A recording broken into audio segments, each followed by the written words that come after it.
The Fanboy, episode 132.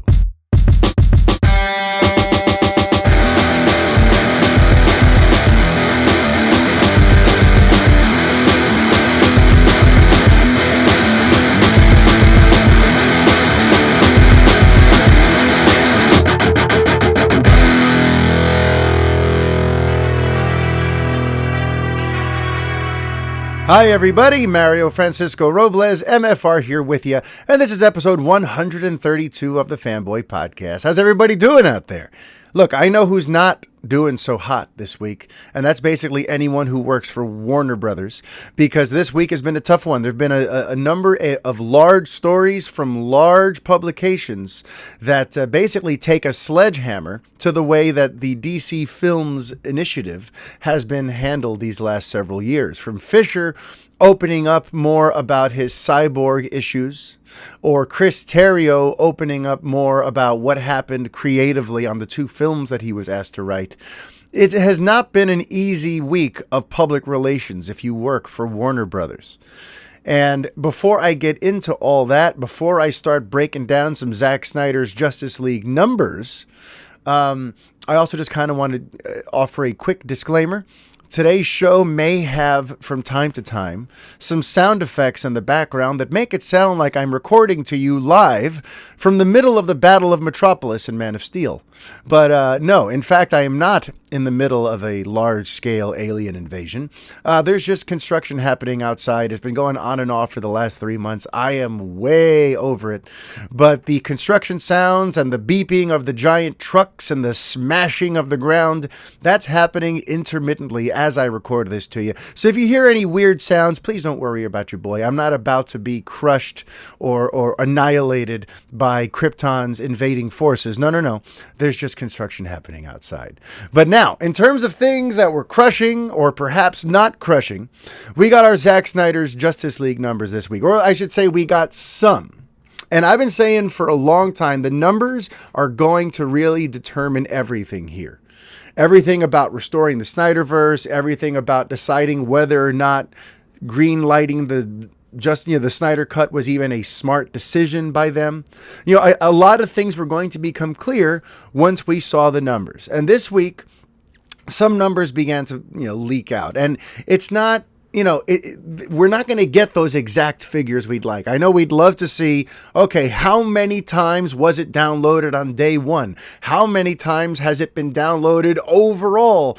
There are certain black and white, clear-cut numbers that most fans would love to lay their eyes on. But when it comes to streaming, and this isn't specific to Zack Snyder's Justice League, by the way, but when it comes to streaming, getting direct figures, getting direct numbers from any of these streamers is incredibly hard, and it has been for years. That's why no one ever really knows how well or how poorly a Netflix show is doing. And that's why Netflix cancellations, have you ever noticed that Netflix cancellations always seem to catch people by surprise? When after a season or two, the plug is suddenly pulled on a show. And that always is, you always get people going, oh my God, how did that happen? But part of that is because we never knew if it was a hit or not to begin with. All we knew is that we as individuals liked whatever that show was, and now it's gone.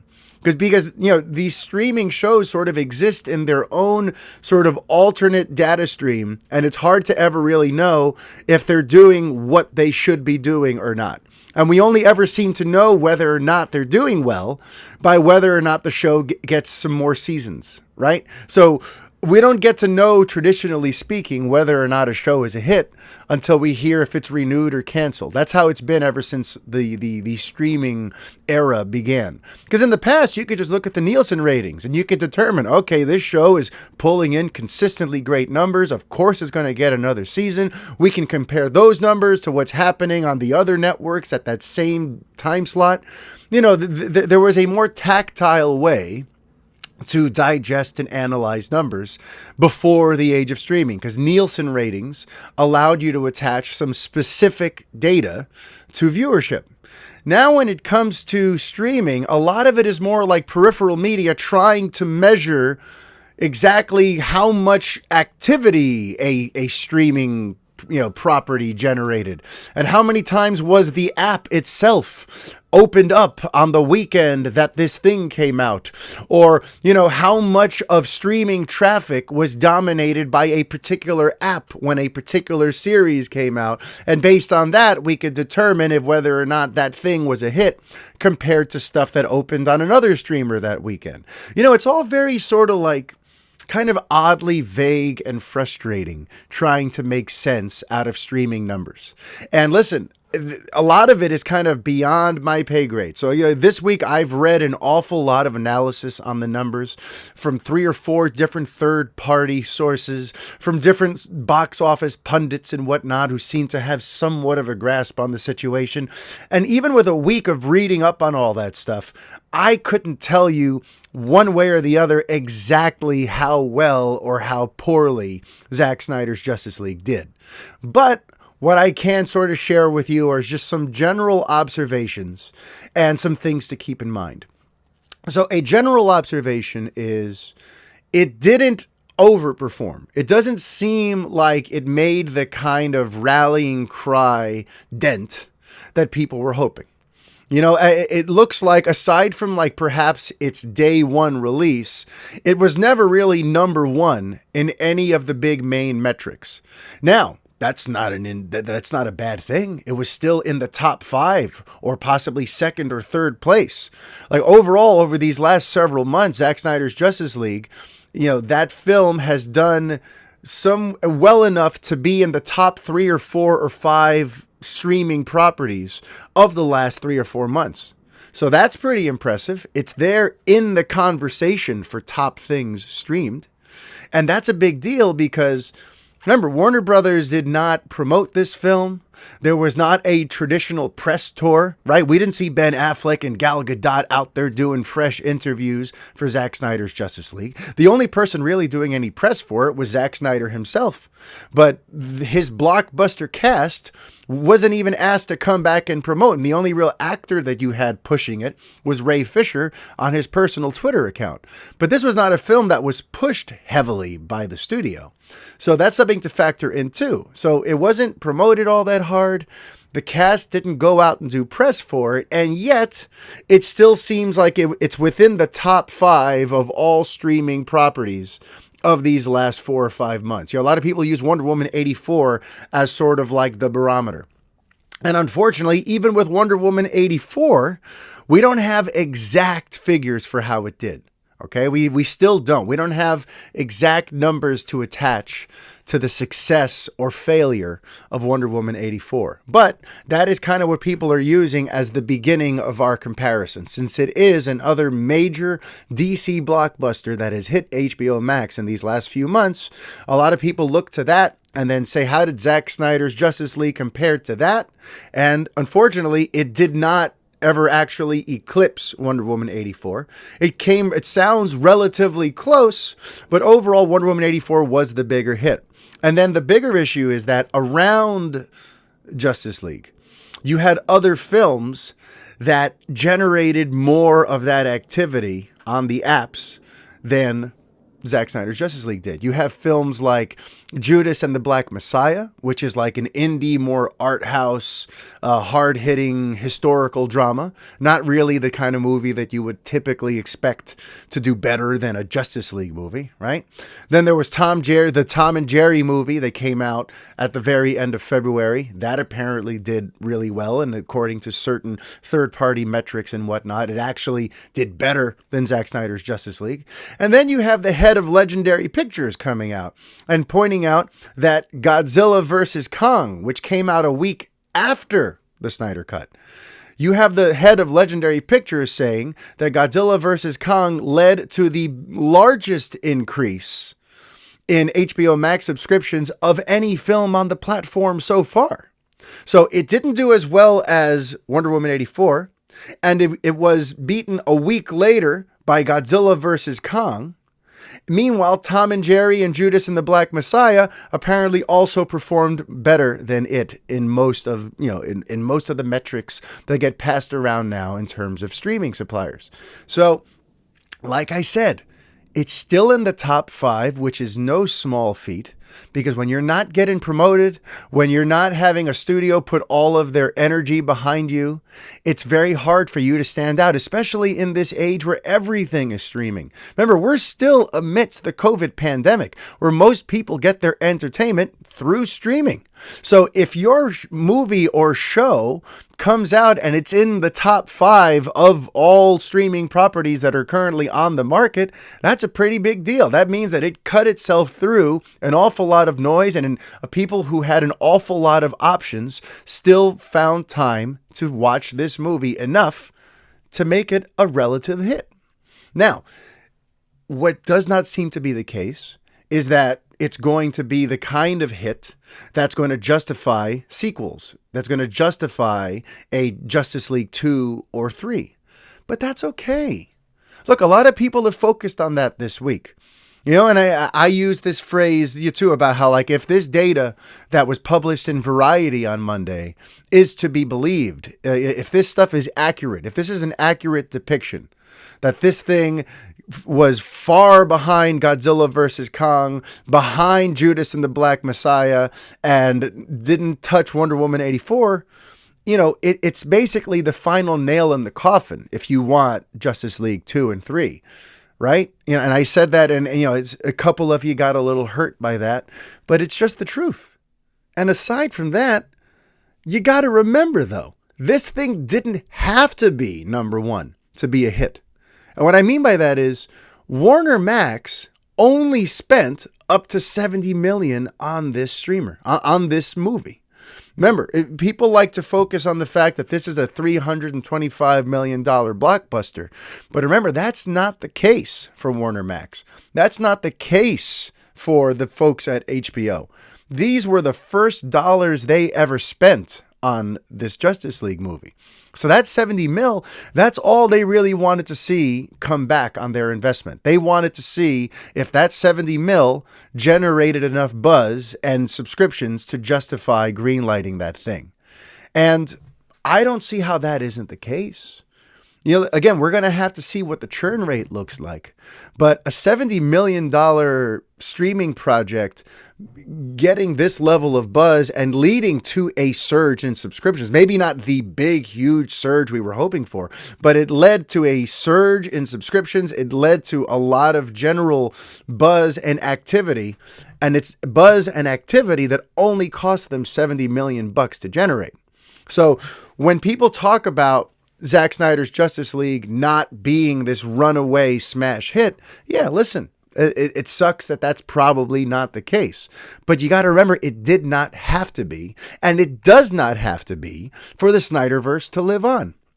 Because as I pointed out last week, there are other things that can be developed that are not Justice League 2 and 3 that still continue on the story of Zack Snyder's Justice League, that could still continue to add payoffs to that $70 million that they invested in this film. And I'm talking about things like Joe Manganiello's Deathstroke. I'm talking about things like Ray Fisher's Cyborg. And it's kind of funny too, because I brought that up last week, which I recorded last Thursday night before kind of any of the interesting things that happened over the weekend took place. But last Thursday, when I recorded episode 131, I mentioned the possibility of about how a Deathstroke series getting a green light anywhere in these next couple of weeks is going to be a perfect way to sort of service the Snyder audience and to continue to sort of add some value to their decision to release Zack Snyder's Justice League. And then what happened? Within like 3 days of me putting that up, everyone is suddenly talking about Deathstroke HBO Max, hashtag Deathstroke HBO Max. And Joe Manganiello tweeted it out, and he posted more pictures of himself in the suit. And there was all this energy around like Monday or Tuesday about this hashtag Deathstroke HBO Max. And it's like, yeah, see, I guess I'm not the only one. I'm not trying to take credit for putting that out there. I'm just saying other people see that. Other people see that a Deathstroke series would be a perfect way. And honestly, it's not even out of the question Why would it be? A Deathstroke series is not expensive to produce. And you've already got Joe Manganiello, an HBO star who rose to fame in HBO's True Blood as Alcide the werewolf. You have Joe Manganiello wanting to come back to HBO and do a DC property of a low-budget, gritty, dark Deathstroke movie. That would not even cost you $70 million. You could probably make a Deathstroke series for like $30 or $40 million. You could do it on like a True Detective budget. Okay? So it's a very sort of smart play if they want to try and service the Snyder audience. The Deathstroke thing just makes perfect sense. And like I said last week, if that's a hit, then you can justify Cyborg. And I know that might sound a little weird because, okay, Deathstroke can be super low budget, right? Because he's not really super powered. It's more of a mercenary in Gotham City. And, you know, it's something that you could film almost treated like a John Wick type story, right? But with Cyborg, obviously, there's a lot more special effects. He's going to, you know, his entire look, every time he's on screen, it's going to cost you money.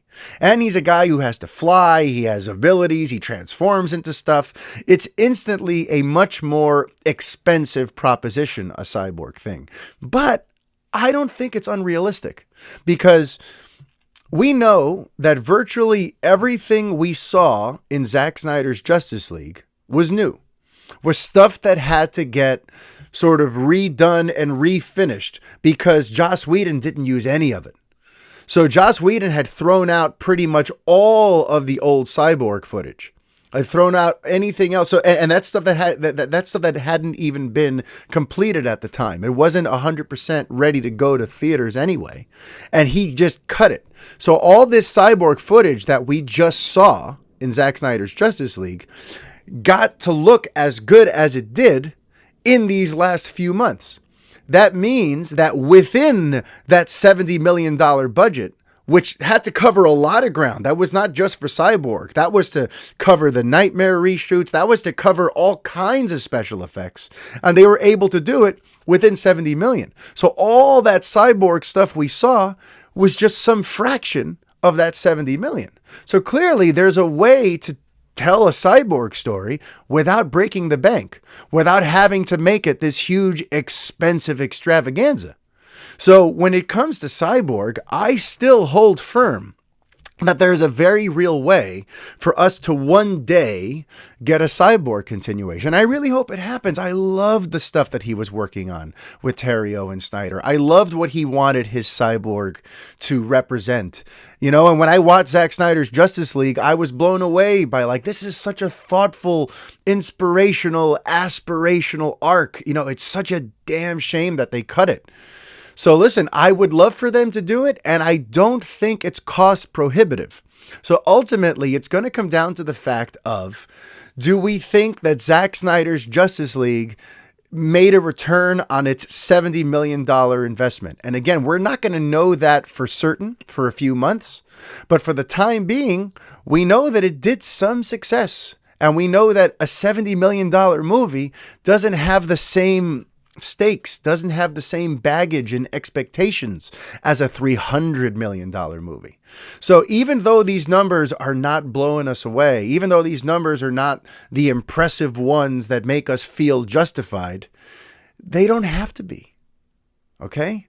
So let's see what happens. Let's give it a few months. I still think we might get some Deathstroke news, and if we play our cards right, we might get some Cyborg news beyond that. But obviously, there are some big fish to fry when it comes to Cyborg, and that is the next subject today. So let's get to it. Ray Fisher has had a beef with Warner Brothers now since last summer. Last summer, he finally broke his silence on what his experience was like working with Joss Whedon on the reshoots. And for the better part of the last year, he's been sort of waging war with the current brass at Warner Brothers Pictures. And this week, the latest and perhaps final salvo in that battle happened on Monday, because Fisher had a chance to basically share his story in an unadulterated way to Kim Masters over at The Hollywood Reporter. And that is a huge deal, because I've told you guys for years, THR is basically Warner Brothers' big soundboard. for a lot of their large scale announcements, they call up the Hollywood Reporter and say, hey, can you help us pass this news on to the world? So for THR to allow Kim Masters to publish this interview, or to even assign for her to do it and okay it, that is a huge, huge deal. And according to Masters herself, she tweeted later that day after the article was published on Monday, she tweeted, that Warner Brothers did not want me to write this. So clearly, there was some pushback because of that relationship between the WB and THR. So now let's talk about this, because there's a lot of different things that came up in this interview, and I've got like 12 or 13 little bullet points I want to run through here with you, because it was a fascinating read. It really was. And one of the first things I want to say that just jumped out at me was, it finally drives a stake into the heart of Joss Whedon. I feel like now, if there was any doubt that Whedon was not the jovial, kind-hearted, mastermind behind behind the Avengers and Buffy, the lovable, big, feminist, happy geek nerd that he was, the final sort of stake through the heart of that was in this Monday report, because Fisher said plenty of things about Whedon that were inflammatory. And what came through this is that all of the investigations into this matter basically confirmed everything Fisher had to say about Whedon. And that even Walter Hamada thinks that Joss Whedon is a piece of crap. So that part became much more clearer and more crystallized, and I, for one, would be shocked if Whedon works on anything anytime soon. Because I think that the Whedon brand is now dead for the time being, and so many people have sort of come out of the woodworks now to say that he was basically a bullying jerk, that I think he's done. So I just kind of wanted to put that out there real quick, because that took some convincing for me, because for years the press on Whedon was very different. The stuff that you'd hear about him and the types of projects he was attached to, he didn't seem like a bad guy. And then again, obviously it's not the same as working on the set with someone. But when you look at the type of stuff they write, when you look at the types of characters they champion, when you look at the themes in their projects, you tend to sort of feel a certain affinity for a creator or not. And Whedon was someone that I was not looking to hate anytime soon. He had won me over for years with some of this, with a lot of the stuff he was doing. So for me to now sit here comfortably and say, fuck you, Joss Whedon, it says a lot. It says a lot. But now let's kind of get into some more specifics aside from fuck you, Joss Whedon. So one thing that I thought was interesting was that I shared something with you guys, I want to say 6 months ago, and that got confirmed in this. Because when we were talking about this last fall, I brought up that friends of mine with skin in the game and who still have, connections and ties to that world of inside information, they passed along to me that one of the reasons Fisher was so upset was because he wasn't merely an actor on the project. He was brought on he was treated, I should say, as a collaborator on the project. That before they had ever filmed, he got to sit down with Chris Terrio. He got to sit down with Zack Snyder and sort of map out the finer points of the type of cyborg he wanted to portray. I told you guys that 6 months ago, and that's why this also all felt so sort of personal to him. And right off the bat in this article, that comes through. There's a quote from Chris Terrio, which we're going to have more from him later from his own interview. But in The Hollywood Reporter, Terrio is quoted as saying, with a white writer and white director, we both thought having the perspective of an actor of color was really important. And Ray is really good with story and character, so he became a partner in creating Victor. Now, to me, that's a beautiful thing, but it's also a warning sign. And we're going to talk about that later, but it is a bit of a warning sign because that's not the norm. Actors don't normally get to go to the director and the writer and craft their character.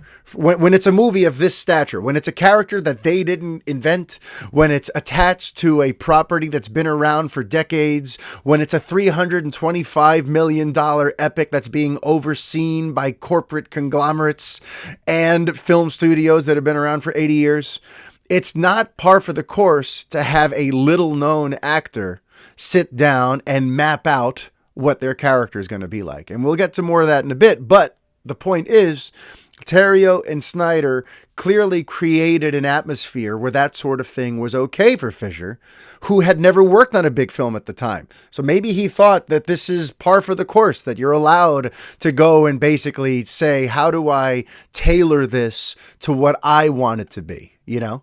But that got confirmed right away, that he was indeed brought on to be a collaborator. And that was sort of comforting for me, because again, I passed on to you guys that bit of perspective. And it's always nice knowing that I'm not passing along crappy information to you, that the stuff I'm hearing, I mean, listen, I hear a lot and I don't bring it all to you, but the stuff that I go through the trouble to sift through and bring you information on, it's always nice to know that I'm not full of shit. So yes. Okay. So now we know beyond a shadow of doubt, Fisher did work very hard on this Cyborg. And actually later on in the Terrio interview, he specified that Fisher even came to his apartment in the East Village and they talked this whole thing through. So it's like, you know, Fisher was given an unprecedented bit of leeway and creativity early on when it came to creating his Cyborg, which therefore explains a lot about why he felt so sort of personal about the things that happened to the character later on. So that's one thing. Another thing I want to talk about, though, is, you know, there's one of the things that he brought up in this interview that I've heard brought up several times, and I still see people bringing it up after this interview has come out because they see it as inflammatory. I have a slightly different take on it. And that thing is this whole line about we can't have an angry black man at the center of the movie. And I can understand why that sounds like racist, or it sounds like hurtful or upsetting. Clearly, Fisher is very offended by that. And I do not, listen, you know, I'm a man of color. I'm Cuban and Puerto Rican, and I've dealt with my own things. So I'm not here to act like he is or is not entitled to feel that way. But what should be noted here is that you could also argue that idea, that vantage point is anti-racist. And here's why. Because the stereotype of the angry black man is unfortunately a real thing.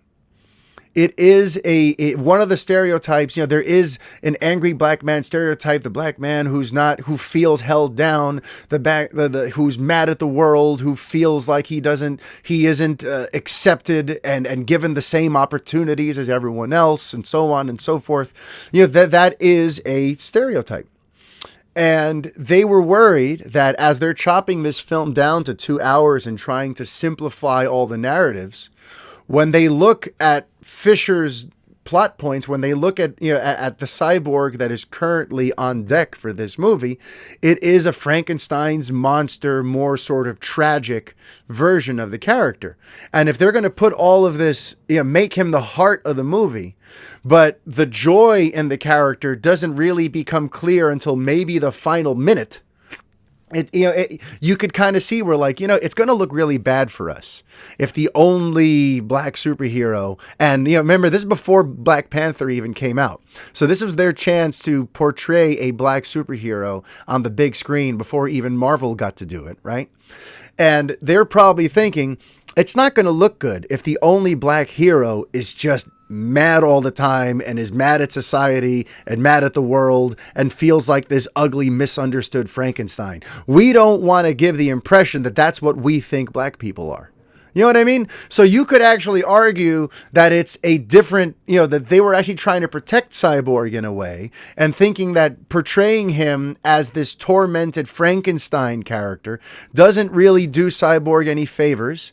And in this 2-hour movie that we're trying to lighten and make a little more hopeful and a little more optimistic, having this brooding, tragic character brings the whole thing down. You know, so in that way, it's not personal against Fisher. They wanted to lighten the tone of everything. And his very tragic arc that he had worked on intimately with Terrio and Snyder was going to sort of clash with that attempt to lighten and brighten the story. So in that sense, And just like the investigator eventually said, there's no proof that there's anything racially behind these changes. These changes can be explained away as just for the good of the movie. So you're going to have to really find a smoking gun if you want to prove racial animus. Because even through the very fair and thorough investigation that Fisher initially complimented, even throughout all of that, they didn't come up with anything that said anything about anyone being racist. So, that's just a factor here that we need to kind of keep in mind as we continue through the bullet points here, okay? But just before I move on, the thing about the angry black man, yes, it sounds awful on the surface, but if you look at it from the vantage point of we can't have the only black guy on the team just be a brooding, angry guy. It's not a great way to represent him. I think you can kind of understand perhaps where the other side is coming from. Especially too, Fisher also brought up this comparison between, instead of thinking of Cyborg as Frankenstein, and there goes some beeping from the trucks outside. If you hear it, I'm very sorry. But, instead of representing him as this tormented Frankenstein's monster who doesn't even really want to be alive because he feels like an inhuman abomination, instead of thinking of him that way, think of him more as Quasimodo. A character who has deformities and who does have a tendency to want to hide from the world, but who really has such a kind and beautiful nature that the audience roots for him. That the audience wants Quasimodo to realize his self-worth and see his beauty because his internal beauty can overcome the exterior. So Johns apparently had spoken with him about let's approach it more like Quasimodo. And again, he was offended by that. But again, if you're looking just more so macro, big picture at what you're trying to do for this story, suggesting someone treat it more like Quasimodo than Frankenstein is not particularly offensive or out of line or hard to understand. It's just a different way of viewing the character. And the problem becomes, though, Fisher has this quote after, about that conversation. Fisher says, "I didn't have any intention of playing him as a jovial, cathedral-cleaning individual." And it's the part that gets me about that quote is the "I didn't have any intention" part. This is what ties in now to what I brought up a few minutes ago. Your intention doesn't matter when you're working on a movie like this. I mean this in general, no matter who you are, whether you're Gal Gadot or Ben Affleck or Ezra Miller or anybody. Think of any actor on any big movie, okay? What you want to do with the character, that's in your head. That is your goal. That is what you would like. But when you're working on a $325 million film that involves characters that have been around for 80 years, that is going to be pushed around the world as this huge comic book event film, your personal intentions on how you want to play the character are really sort of secondary. And maybe that sounds insensitive. Maybe that sounds not right.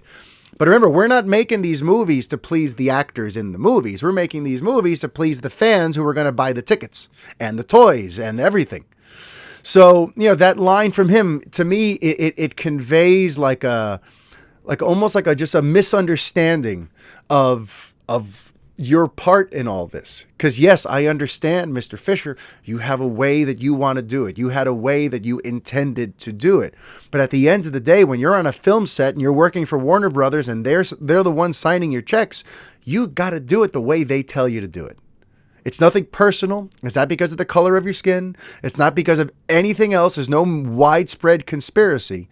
When you're working on a huge blockbuster film, you're going to have to make compromises. You're not going to get to do things the way you personally intended to do them. Sometimes you get lucky and you can pull that off, but usually you got to be a huge star who's already got this proven track record of box office clout, who's already kind of brings so many intangible benefits to the project that you cannot be ignored. Maybe if you have that kind of sway, if you're Tom Cruise and you go, I don't want to play Ethan Hunt this way, people are going to hear you out.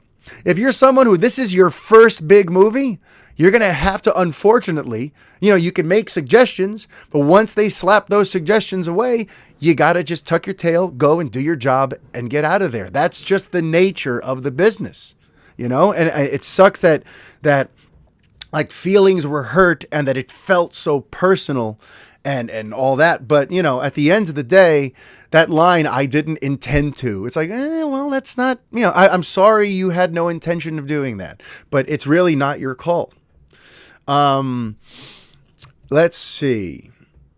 Okay, yeah, this is a big one. This is a big one here because something else I brought up to you from a different source. It's funny, all my people still come through for me.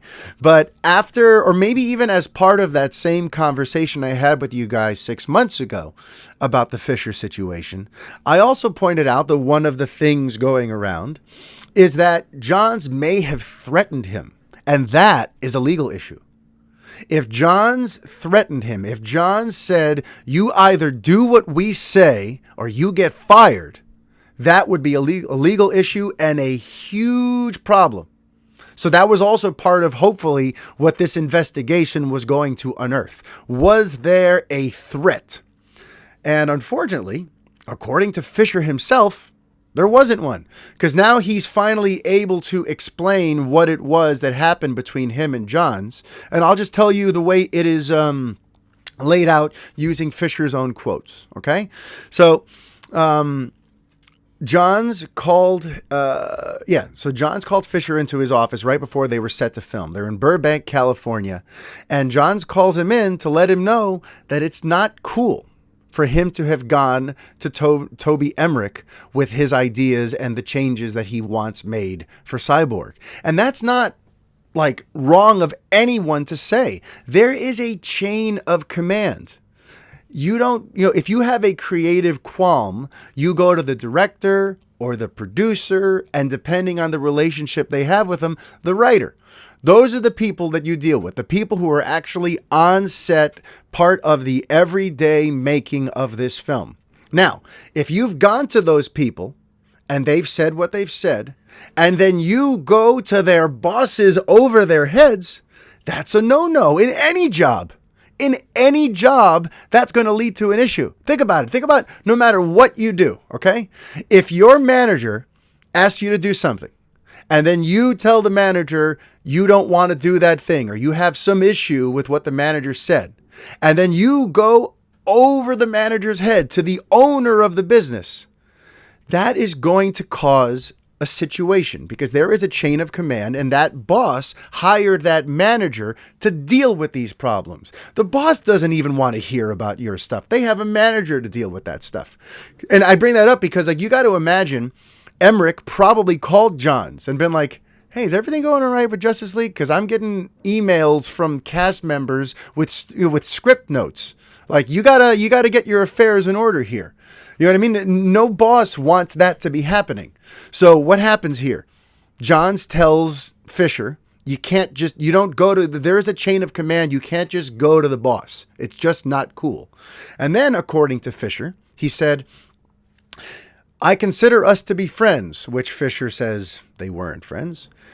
And then he also attributes this to Johns. He says, I consider us to be friends, and I just don't want you to make a bad name for yourself in the business. That's all he said. And that's the thing. That's just good sound advice. If you're going to work in Hollywood, you got to know you can't call up a studio head with your script notes. That's not how any of this works. And if you do, you're going to create a bad reputation for yourself. Okay? And what's interesting is that's all he said. And then Masters wraps that paragraph up by saying Fisher took that as a threat.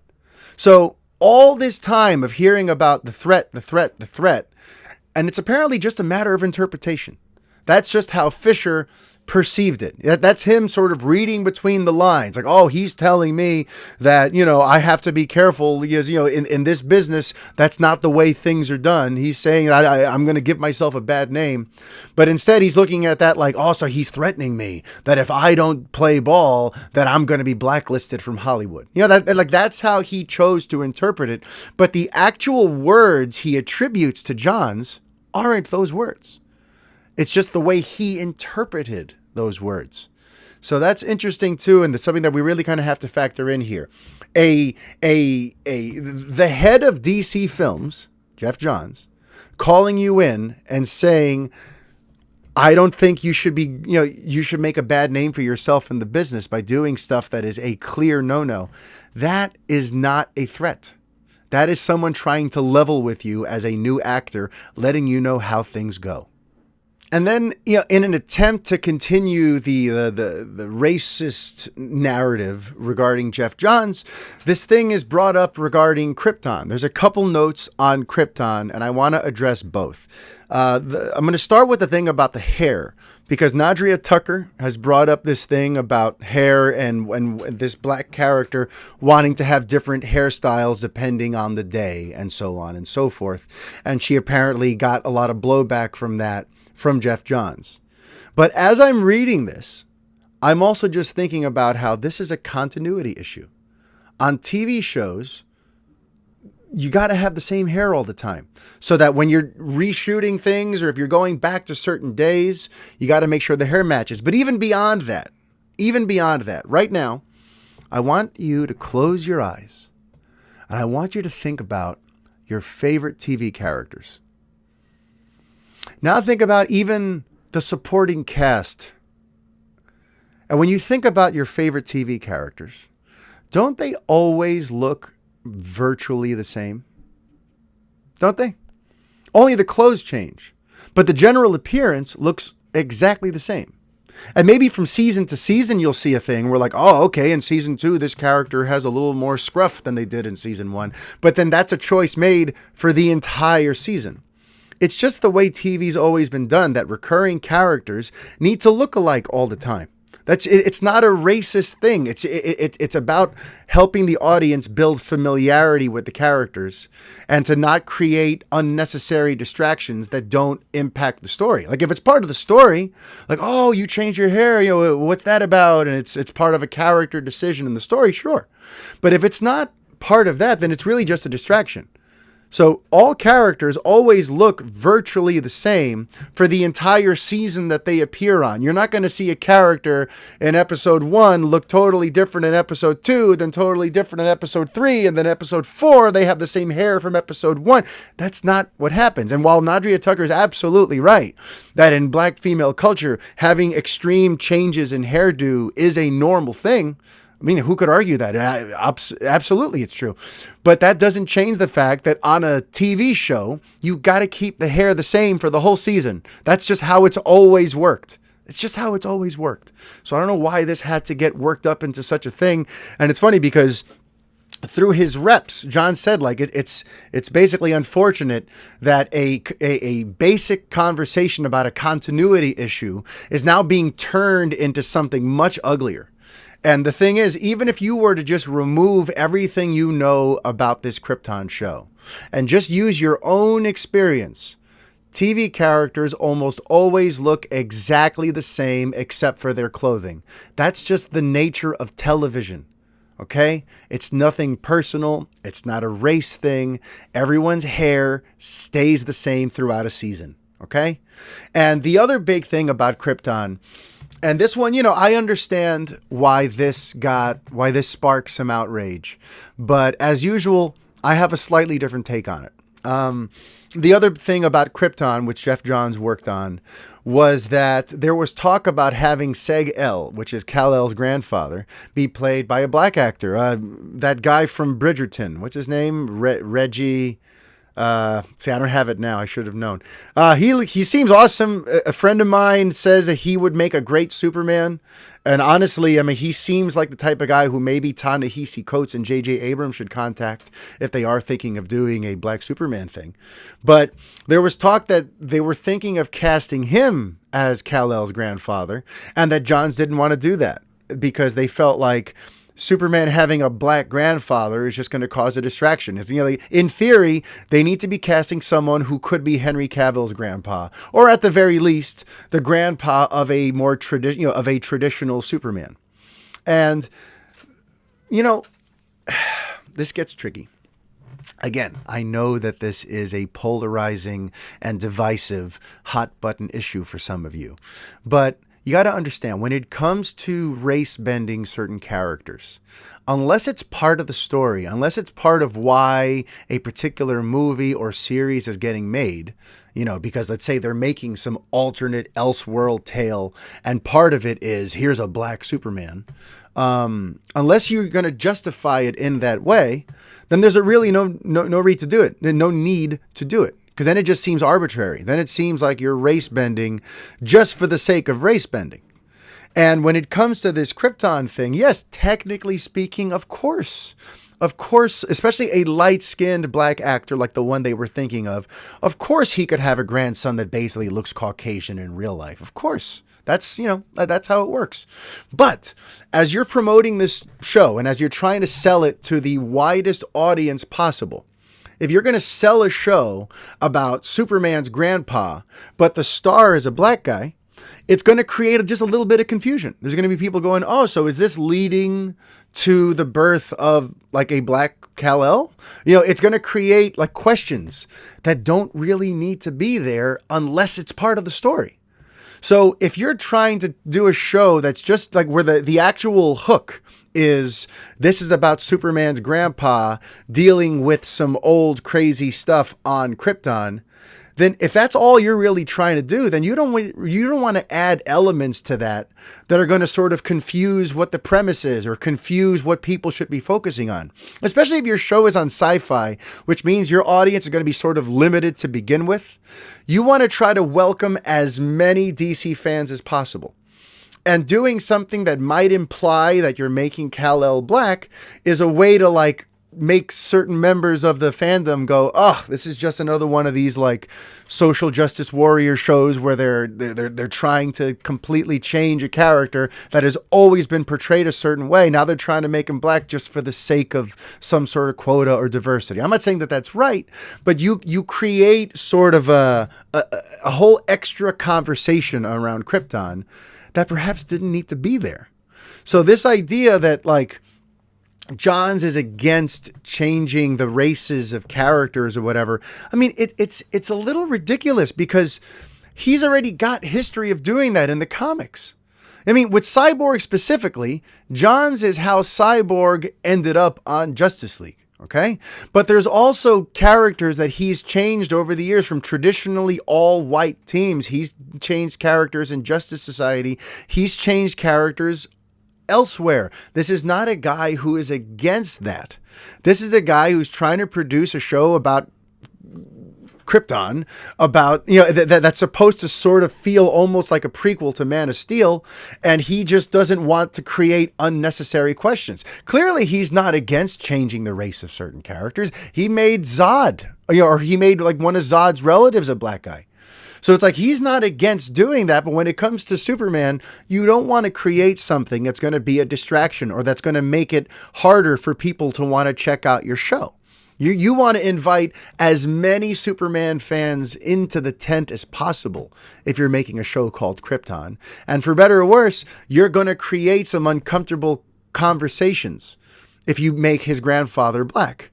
Unless, again, you're going to make that part of the story. If part of this mythology that you're showing here is that his changing his appearance and the way he's portrayed, if that's part of the approach here, then do it. But if you're just trying to tell a story about Kal-El's grandpa dealing with some crap on Krypton before the stuff that we know in the present day happens, there's really kind of no need to go there or create those questions and unnecessary conversations. So once again, I don't see that as a race thing. I see that as we don't want to muddy the waters when it comes to our Krypton show. We want people to focus on, this is Clark's grandpa. We don't want them asking questions about, oh, is Clark a black guy now? Did he still land in Kansas? What is he going to be? Instead of opening that door, they just said, simple. Let's cast a guy who looks like he could be the grandfather of the traditional Superman that most people can picture in their eyes. I don't think there's anything all that wrong with that, especially when you look at John's history of actually being pretty inclusive in his comic book properties. And then the next, target of his ire, and the next bit of information that came up in his interview here with the Hollywood Reporter, is about Walter Hamada. Because, for months he's been coming hard at Walter Hamada. He's called him the most dangerous type of enabler. He drew a line in the sand saying, I will not participate in any DC project he's part of, and that's how he ended up not being part of this Flash movie. He's accused him of interfering and meddling and trying to cause interference on this investigation. But yet, in this article, in this interview, he's given the chance to go to that room and express himself. Put us in that room with him and Walter. And he's given the opportunity to put words in Walter's mouth. And the words he puts in Walter's mouth are not that incriminating. So it's like, here we go again. So here's here we go. We have months and months of them saying he's a dangerous enabler, he's fired, he's been trying to hide everything, he's this terrible person. But then here's what, according to Fisher, happened in that meeting he had with Walter. Mr. Hamada, I don't know him like that, trust me. He says Hamada called Joss an asshole. Strong start. And said, I'm just looking to get past anything to do with Justice League. Joss isn't here anymore, and I don't plan on hiring him again. But according to Fisher, Hamada said he did not believe Johns had done anything wrong. I don't know Jon Berg very well, he said. I know Joss was difficult, but Jeff, Ray, he's really getting dragged through the mud, and I'm sure you're getting your share of hate too. So that's apparently all Fisher has to say about Hamada's remarks about this issue. And what you'll notice here is at no point does Hamada say, hey, look, I know Geoff Johns is a piece of garbage. I know he did all these racist things, but let's please just leave him alone. He's my buddy. Let's just say Joss was the evil one. Fisher doesn't even claim that Hamada said that. All he says that Hamada said was that Joss sucks. I don't know this Berg guy, but I don't think Jeff did anything bad according to what you've told me. So let's just leave him alone. And then what did the investigation prove? Exactly what Hamada said. The investigation, which Fisher gave thumbs up to when they called him on December 11th and he tweeted about it, talking about a fair and thorough investigation and all this stuff, they told him in that same phone call. They told him in that same phone call that we didn't find any sort of racial animus or racist sort of motivations behind any of these things that you've brought up. Okay, they told him that. So he knows that no real dirt was uncovered about Geoff Johns, aside from maybe these little whispers about things that happened on Krypton. So what Hamada said eventually bore out. That's what the investigation proved, that Joss was an asshole and Geoff was just trying to do his best with this crazy situation he was put into, but not that he was racially profiling Fisher and demeaning him and belittling him because of the color of his skin. So he's saying, listen, Joss was the asshole. Joss is gone. Geoff didn't do anything wrong. Leave him alone. That's all he said. But that made Hamada public enemy number one to Fisher. And beyond that, the thing that he really seems to get mad at is this issue of when they put out a statement that Fisher was not cooperating fully with the investigation that he himself requested. Fisher refers to that as like a hit piece, as like a smear. It's his interpretation of it. But this is something I was talking about with a couple of my friends in DMs this week. It's like, he wanted them to issue an apology. He wanted Hamada to come out and kind of fall on his sword and say, I'm so sorry for what we've done to Fisher. But the fact of the matter is, in a literal and technical sense, Fisher did not cooperate with the investigation at first. He openly admitted that. So when you're telling people through your Twitter that, yes, they asked for an investigation, but then I hung up because I didn't think that that it was a true third-party thing, and then they come out and say, hey, we tried to make an investigation and he didn't cooperate, they're not lying. Yes, you could argue that there are nuances in the situation. Fisher felt that he was within his rights to say, you know what, I don't want to proceed with this investigation until I know that certain protections are in place. Whatever it is, Fisher had his reasons for not cooperating, but at the end of the day, he did not cooperate. He made a choice. He made a principled choice to go, I'm going to hold on to my side of the story until this investigation is being handled in a more fair and impartial way. He made that choice, and God bless him for it. But when the studio then comes out and says he didn't cooperate, they're not technically lying. And meanwhile, he sees that statement. That statement gets referenced a few times in this article. He sees that as the smear and as the hit piece, and that he sees as Walter Hamada trying to muddy the water and put misinformation out into the public to try to discredit a black man. I mean, he's taken this to a place that's incredibly personal and incendiary, and Hamada was basically just telling him to go fuck off. When in actuality, whoever okayed that statement was not lying. So it's and on top of that, there's another line here that I thought was interesting. I thought it was interesting from Kim Masters' sort of vantage point, because she's the one who did the interview. And just as earlier, she referred to a quote as, Fisher took this as an insult. She also refers to this in an interesting way. Because when she references this, she says, the company said Fisher had refused multiple attempts by the investigator to contact him. Fisher saw that as a smear. Once again, saw that. She's not saying it was a smear. She's not saying, oh, this is undeniably a smear or an attack on Fisher.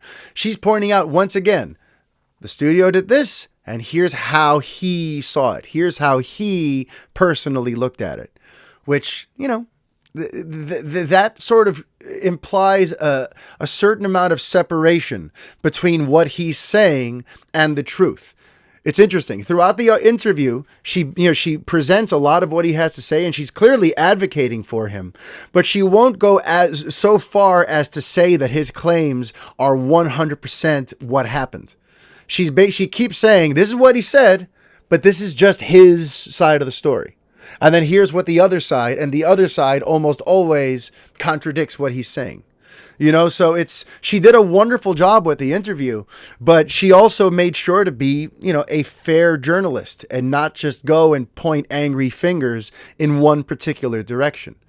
She's pointing out that a lot of this stuff we're discussing is really just a matter of perspective. It's really just a matter of how you choose to digest the information you were just given. And in Fisher's case, he chose to digest all this information in a way that felt very personal and very vindictive. But meanwhile, the investigation itself didn't prove any sort of malicious intent with the changes.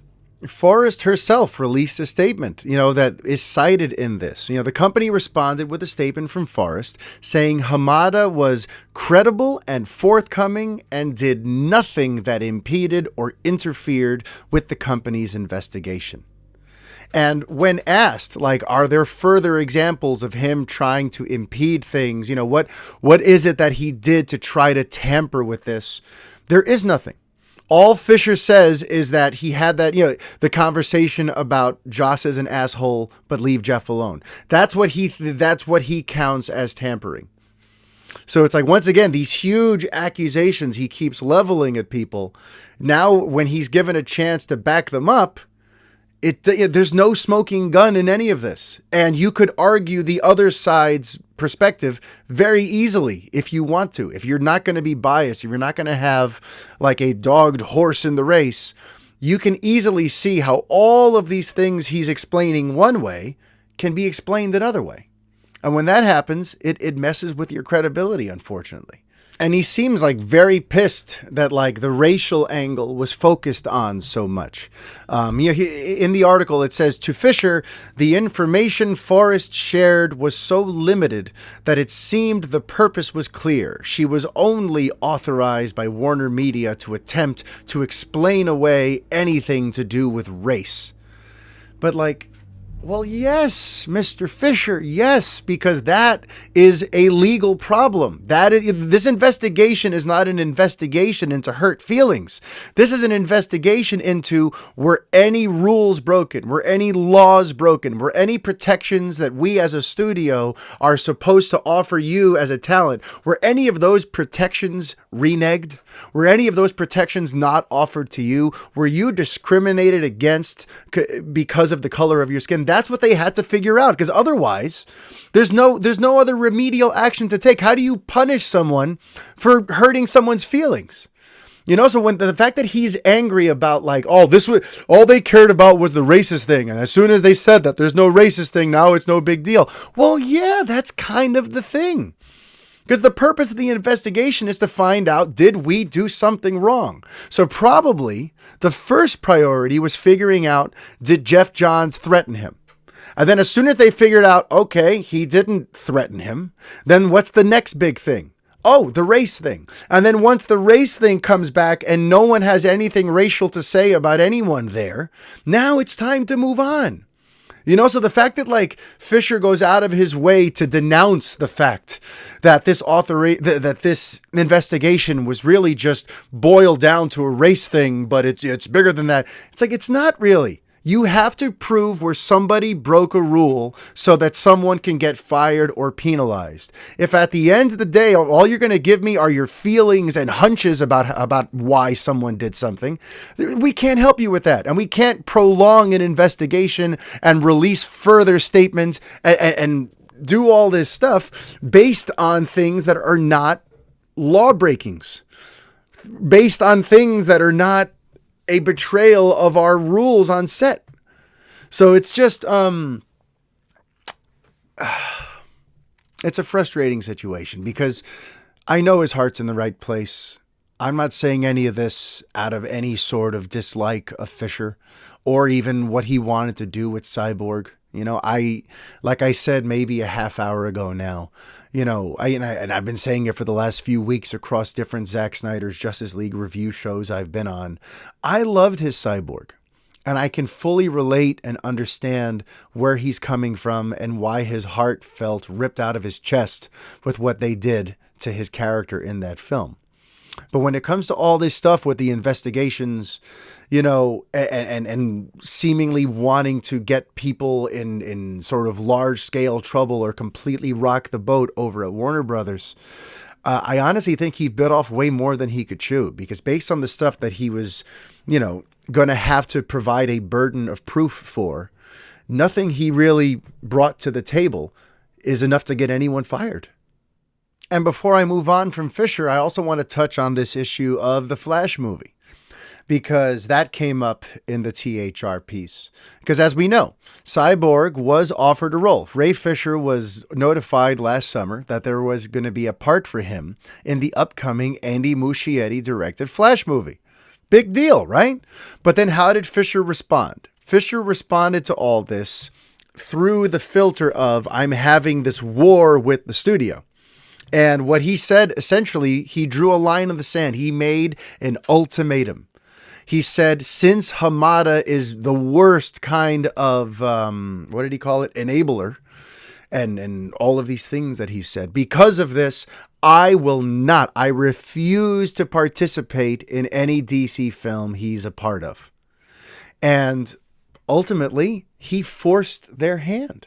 because when the results came back saying that Hamada had been credible and forthcoming and that he had not impeded or interfered in anything, what are they supposed to do? Are they supposed to fire Hamada just for the hell of it? So it's like he said, it's either him or me, and they went with him. I mean, it sucks. It sucks, but who told him to draw a line in the sand? I'm sure his manager didn't suggest he do that. You know, who's throwing down ultimatums? Like, unless you have a smoking gun, unless you have Walter Hamada on video doing something unbelievable, how do you expect the people from Warner Brothers to react when you say him or me? You think they're going to go, okay, Mr. Hamada, we're going to just boot you out of this office so that Ray Fisher can play Cyborg for a couple weeks in the Flash movie. You know, like it was a crazy, risky play for him to do that. And it didn't pay off. It didn't pan out. And that sucks for him. But it's not like he was fired. It's not like he was penalized for his war against the studio. He created this ultimatum, him or me. So now he has to live with the outcome of that. And another aspect of all this Flash stuff that I think some people forget about is that, yes, at one point he was going to have a much larger role in this Flash movie. But sometimes when people talk about the Flash movie, they talk about it as if it's the same movie Fisher was originally attached to. You know, as if it was the same Flash movie that Rick Famuyiwa was developing in 2016. Remember when Rick Famuyiwa posted that picture in 2016 that he was in London with Ezra Miller and Ray Fisher, and that's when we first started having the rumors that the Flash movie was going to be like a buddy film with the Flash and Cyborg, and that also that's why Flash and Cyborg kind of like have some scenes together in the theatrical Justice League to set up a buddy dynamic between the two of them. So there was a movie being planned at that time in 2016 heading into 2017 where Cyborg would have played a much more integral part. But after Justice League came out in 2017 and poisoned the well for a lot of stuff, that Flash movie got completely redeveloped. It got scrapped. Remember, there was supposed to be a Flash movie coming out at like the start of 2018. And then at the end of 2018 was going to be Aquaman. Like there was all kinds of stuff that was supposed to happen that never ended up happening. And people forget that. And that's important here because the Muschietti Flash movie is a different movie entirely than the one Famuyiwa was going to make. So, and that's important because some people look at this like, well, that's not fair. How can it be that he was going to have a huge part a bunch of years ago? He was going to have a huge part and now they just cut it out. See, they hate him. They did this. This is all against him. But it's like, no, it's not. This is not that movie. Muschietti is not making the movie that's the buddy film between Flash and Cyborg. He's doing a Flashpoint story where there is a part for Victor Stone if they want it, but he's not the integral part that he was once going to be years ago. Different script, different director, different creative approach, different everything. And I think that Fisher, sometimes when he talks about this, it's almost like this insult about how, what do you mean it's only a cameo? I was once going to have a bigger deal. See, this is further proof of how they're holding me down. I was going to have a huge, substantial role in a Flash movie, and now it's a cameo. But it's like that happened to everybody. A lot of plans changed after 2017. All these movies got tweaked and changed and permutated into something different. So it's like, once again, you know, he created a situation where there was a Cyborg cameo, and possibly even more than that. He says he would have been filming for 2 weeks. So it would have been a decent little part in the movie. And instead he had to go and say, it's either Hamada or me. So now he's on the outside looking in, and unfortunately, he has no one really to blame for himself because a lot of the people he's mad at don't even work at Warner Brothers anymore. So instead of trying to create a new, nice relationship with the new bosses, he started burning them down too and trying to get Hamada fired as well. Hamada who wasn't even there during the original Justice League, just because just because he told him, listen, I hate Joss, but I don't think Geoff did anything wrong. Can we leave Geoff alone? That, according to Fisher, is the big thing he did. And he also implies that Hamada was behind the statement where he said, where they said that Fisher was not cooperating. Regardless of whether or not Hamada was clued in on that statement going out, it doesn't change that in a literal sense, Fisher was not cooperating in the investigation. So this blood feud that he's now created against Hamada, it's really, really hurt his chances. But I feel like maybe not all hope is lost, because there is one little silver lining in this. One silver lining in this is that Fisher expresses that he's not beyond forgiveness and that he's not beyond opening a discussion with some of these people who he felt have wronged him. Because he even cited the fact that Jon Berg has, since all of this drama, has actually called him and apologized for Fisher's experience on the set. And he pointed out how, it must have been very tough having a bunch of straight white men telling you exactly how to do your job after you thought you had everything worked out. And Fisher said, I let him know that it did mean a lot. I'm not beyond forgiveness when it comes to this kind of stuff. It was a very big thing for him to do. No one else in the process has reached out at all. And that, to me, is where I can get on Geoff Johns and Joss Whedon and Walter Hamada and anyone else. Pick up the phone. Okay? If at the end of the day, if what this issue is about hurt feelings and for creating a rough working environment, then why not just pick up the phone and bury the hatchet? This story's been dragging on now for quite a while. So the fact that Geoff Johns and Walter Hamada haven't seen it fit to call him up and try to bury the hatchet, to me is very disappointing. Because I feel like this is a situation that can be remedied. And if it gets remedied, it could lead to more Ray Fisher Cyborg goodness. Maybe not on the big screen, but like I said, over on HBO Max. If they see enough success coming out of this Justice League release, and if they were to try to maybe pursue a Deathstroke series, if they determine that this is an audience that they want to cater to, we could get more Cyborg if Fisher can just figure out a way to create peace. So here's hoping that peace gets created, that Hamada calls him, that Johns calls him, that they have conversations like the ones he had with Jon Berg that make everyone feel like, let's turn a corner, turn a page on this ugly chapter in this saga, and now let's push forth. Because if they determine there's an audience for Snyderverse type stuff. Listen, like I said, it's not the sizable audience we would need for a JL 2 and 3. But if there's an audience there for a $45 million Cyborg movie or series, why would they turn their nose up at that? So I really just hope that Fisher and the other parties involved here find a way to bury the hatchet and move on. Because these are all clearly very passionate people. And Fisher clearly has a lot of beautiful ideas in mind for things he'd love to do with Victor Stone, and I'd love to see what he has in mind. So if he could figure out this personal animus he has between Johns and Hamada, it'd be great, because I feel like all of us fans we would all win. We would all win if this all just finally got settled and put away for good. But we're going to see what happens. Ultimately, I think one of the dangerous things here, or one of the things that led to this sort of setting, this sort of relationship between Fisher and the studio, was that Terrio and Snyder were so generous and so gracious to Fisher early on, letting him be a partner in creating this Victor Stone, that they perhaps set him up to think that his voice and that his say on things was a much bigger deal than it really probably was. And it created a very ugly situation when Fisher wanted to try to voice his opinions on things, because that's not typically how things work in Hollywood. Okay. And if you have an issue that you want to deal with, you talk to the director, the producer, the writer. You don't go to their boss.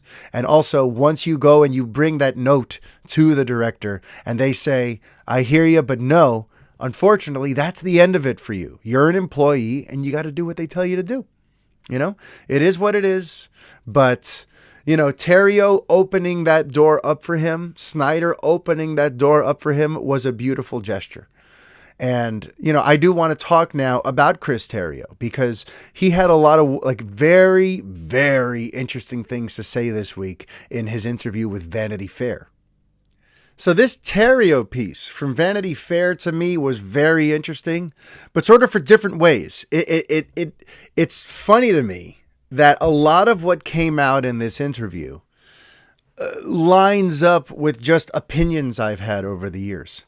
It's like hunches and opinions that I've been talking about on this show since 2016, 2017 now. He voiced them. He showed me my hunches were onto something. And I thought that was just interesting. But before we get to hunches, he clarifies certain things about the timeline that I find very interesting. Because, for example, how he came to be involved with all this is characterized in a pretty interesting way, I think. Because Affleck was announced to be part of BVS in July of 2013. And we've always heard, the PR spin about how, Affleck really, really fully loved what Snyder was going for. And he really believed in, the vision for where these films were going and what this film was going to be. But what's interesting about this interview is that the way Terrio kind of puts it is that I was brought on to appease Ben Affleck. He was having some misgivings about the script and where things were, and the studio brought on his Argo writer as a way to sort of throw him a bone. Terrio himself said, I think the studio brought me in to appease Ben Affleck, because they thought, okay, well, we have this movie star who is reluctant about doing this, so why do we bring in his guy? So that's interesting, right? That shows that Affleck, he was in it enough to sign on in July. But then, what is that? Why am I terrible at math? 5 months later, in December, according to Terrio, his friend and collaborator from Argo, according to Terrio, he was feeling reluctant about the project only 5 months later. That might explain, by the way, some of what happened later on about why he finally just sort of said, quit and I'm done with all this. Because even early on in the process, apparently, he was a little bit anxious about how this was going. So in July, he joins the project. In December, they bring in Terrio. And what Terrio apparently wanted him to do, what Affleck wanted Terrio to do was, my job was to create a story and a tone, really, in which Batman could be that person and in which two heroes could get to the point where they're fighting to the death. So he brought him in to try to justify everything, to try to give the actual title fight a justification. And to really kind of bump out the character stuff. Also on the subject of the stuff that he was asked to do, he says, so he asked if I would read the script and consider doing a rewrite. He asked if I would do some character work. So it was already determined and storyboarded that Batman was going to be trying to kill Superman, and that Batman was going to have gone down a dark road. He was branding criminals, and it had certain dark elements that were non-negotiable and already in the story. So it's literally Affleck saw there's all this crazy sort of dark, interesting, murky stuff here, but the character work of it is not really there. It needs to be more fleshed out. All this stuff needs to have more of a reason for happening.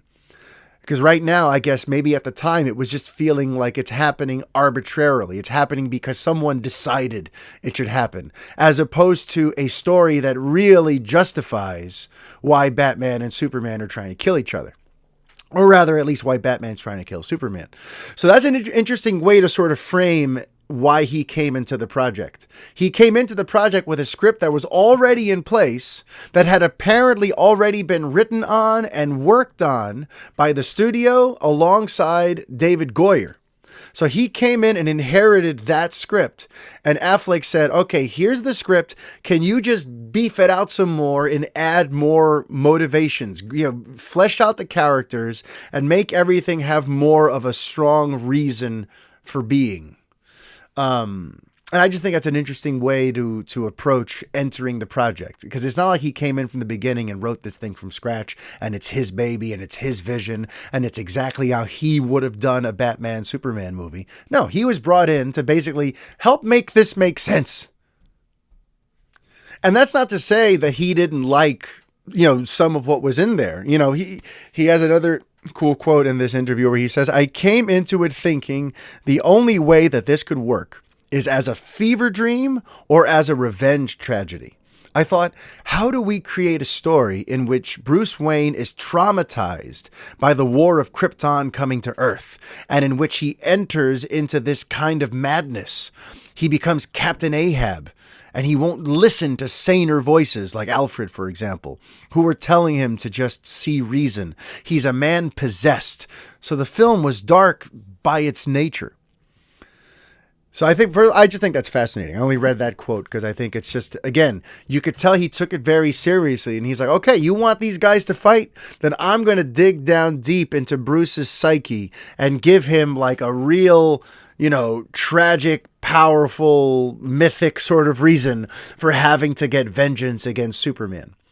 I think I appreciate that. Listen, if part of your thing is to come in and go, these two have to fight and I have to give them a reason to fight, I'm glad that he was trying to basically bump out the logic in that situation. By the way, he also mentioned that he hates the name. And to me, that felt good, because I've long said for years that name did the movie no favors whatsoever. And to have the screenwriter say that, it's like, okay, good. So I'm not crazy for saying that. But really, it either should have just been Batman v Superman or something like Dawn of Justice, but not Dawn of Justice. To have both there, it doesn't read like a story. It reads like you're just like corporate messaging. It reads like the people who write the checks want you to know that, hey, Batman and Superman fight, and this is a prequel to the Justice League. That's what Dawn of Justice means, because Dawn of Justice doesn't tie into Man of Steel. That phrasing doesn't tie into Man of Steel, right?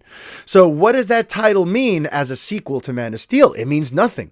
The only thing that title does is let you know, oh, there's a Justice League movie coming. And if you're a fan who's, maybe not in the mood to watch these two heroes fight, you might even think, well, this is the lead up to Justice League. I'm just going to skip this and I'll watch Justice League. That title doesn't help you want to see the movie. Had it just been something like Batman versus Superman, ooh, what's that about? I want to see what that's about. Or something storyline driven. Like I've tweeted this, if you wanted to call it like A Dark Knight in Metropolis, or Man of Steel, Enter Batman. Or you could do like so many different ways that actually builds on Man of Steel, creates intrigue for what's happening here, and doesn't give away where you're going next. So anyway, that title to me was always like, when they announced it, to me, it was the biggest eye roll. I mean, I wish I can go back and find the Lost Fanboys podcast with Jammer and Kelvin that I did, where they asked about, where they had just named it. And I was just like, yuck.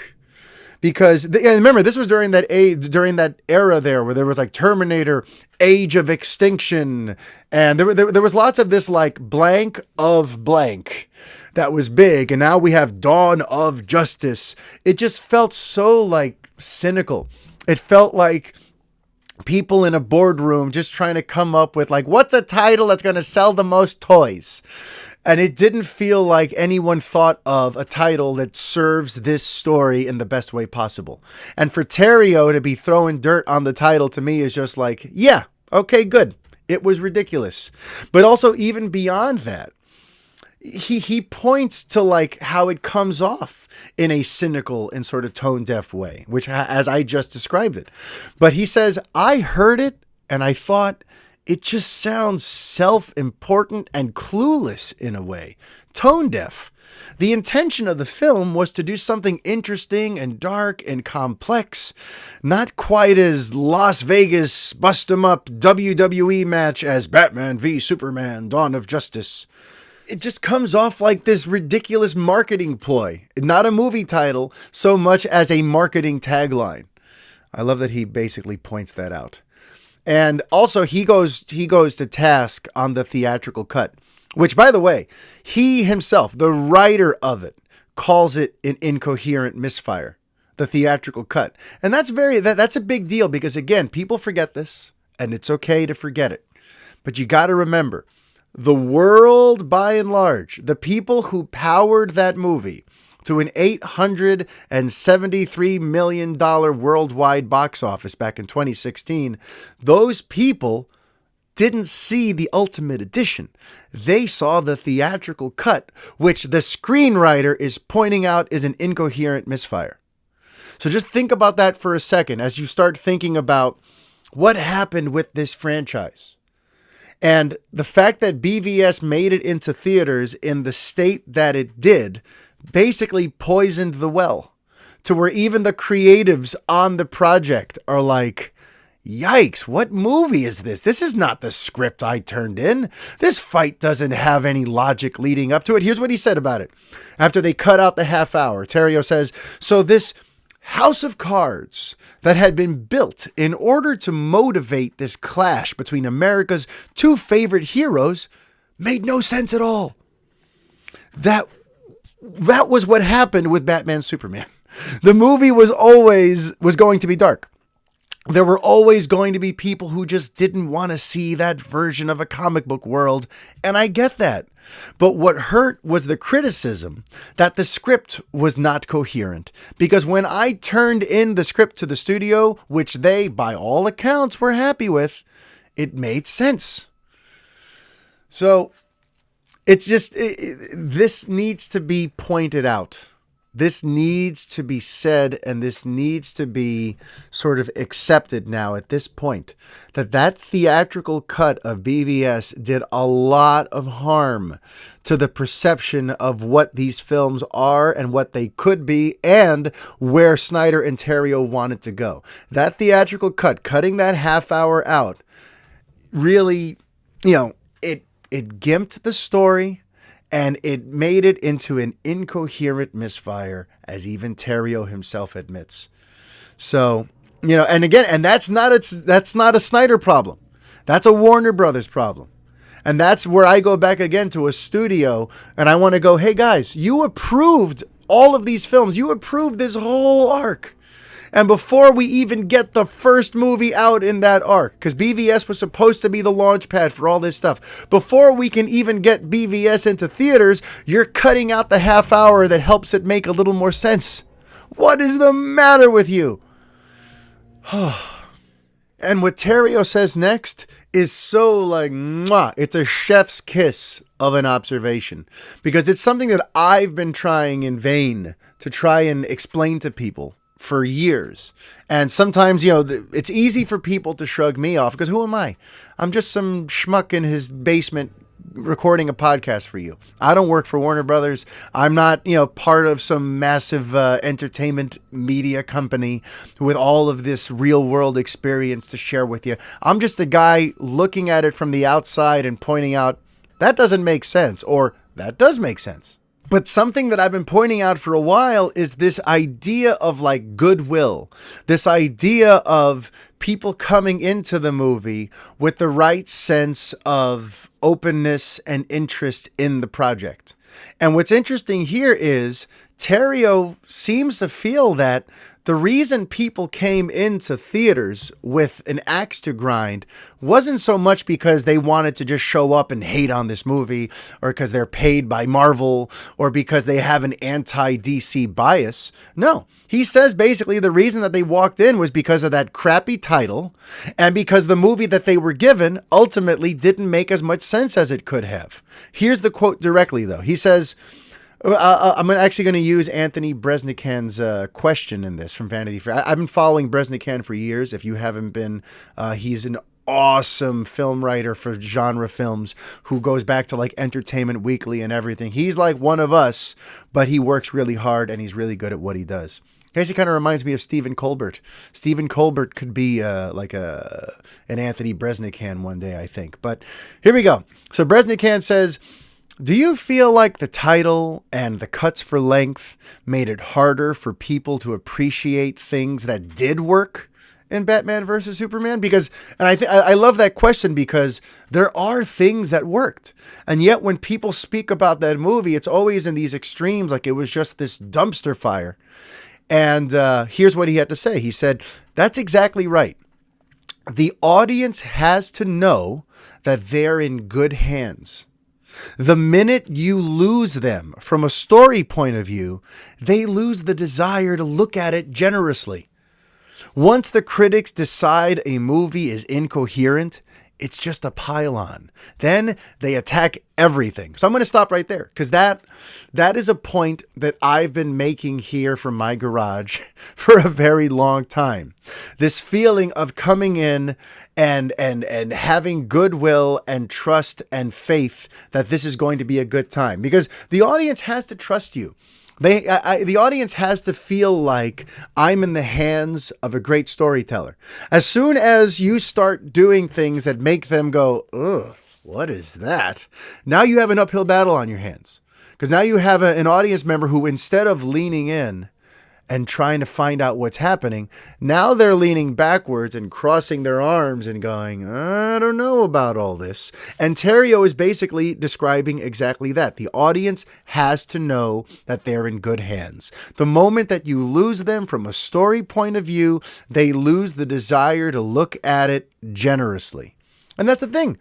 You know, we all do that, right? A lot of times when you're excited for a movie, you walk in with generosity in your heart. You walk in with a desire to look at it like it's great, because you're rooting for it to be great, right?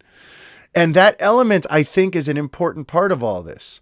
And the way Terrio sort of describes it is, listen, if you're going to give people a movie that has a title that sounds like a stockholder's wet dream, and then a storyline that's very sort of choppy and doesn't justify how over serious everything is and doesn't really get you into that title fight, then you're basically asking to be poked fun at and ridiculed, because you're taking this huge gamble. You're taking a huge gamble that people want to see America's two favorite superheroes, as Terrio put it, fighting each other to the death. And you're hoping that they're going to want to see that. And if you don't justify it, you're screwed. If you don't back that up in some way, if you don't pay off on that risk that you're taking by having to basically Bugs Bunny and Mickey Mouse fight each other, if you can't deliver on that premise and get people excited for it, then this whole thing was a waste of time. And in his eyes, the theatrical cut did not justify the fight. The theatrical cut did not play in a coherent and interesting and thought-provoking way. And it explains a lot of why the critics were as hard on it as it was.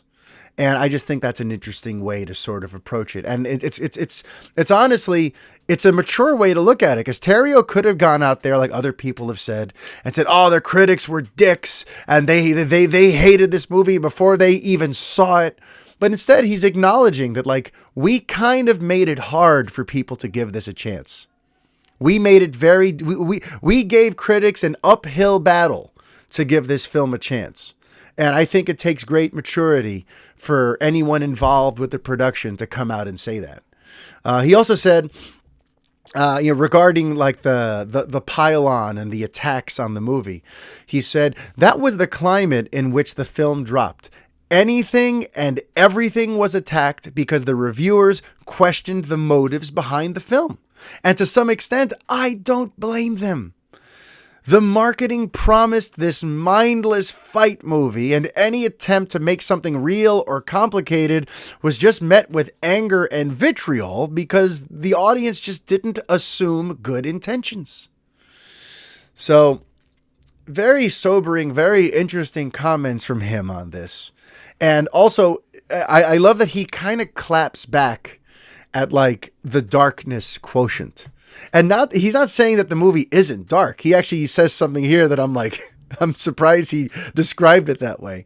But what he's clapping back at is this notion that he wanted to make it this dark. Okay.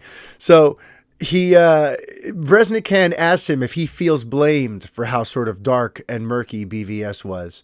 And Terrio said, the studio seemed to take this position after BVS that my writing was too dark and that this was their problem. But what they didn't mention was that, for example, in the draft of the Batman Superman script that WB had developed, the one that David Goyer had written, which was the draft I was handed when I joined the project, Batman was not only branding criminals with a bat brand, he also ended the movie by branding Lex Luthor. That ending was a point over which I explicitly went to the mat with the studio again and again. I argued that Batman cannot end the movie continuing this behavior, which amounted to torture, because then the movie was endorsing what he did. It's one thing if Batman begins the movie as a dark version of himself whom we don't recognize, but he has to see the error of his ways and remember his better self in the course of the movie. By the end of the movie, he needs to be the Batman we know, and he has to be ready to go and create the Justice League. Otherwise, I said, what was the point? So Terrio has I love the way he says all this stuff. I love the way he describes finding the proper motivations for Bruce and Batman, but also giving him an arc to where by the end, he's not where he was at the beginning. And what he's pointing out here is that they had a dark, crazy movie in mind before he'd ever been hired. And in fact, he lightened it in a way by giving Bruce Wayne a redemptive arc.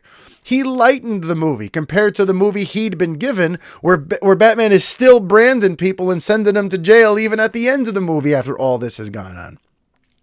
So again, Terrio is just dropping all these amazing insights, and it didn't stop there. He takes it a step further too. Aside from the thing about Batman branding people even at the end of the movie after the battle with Superman.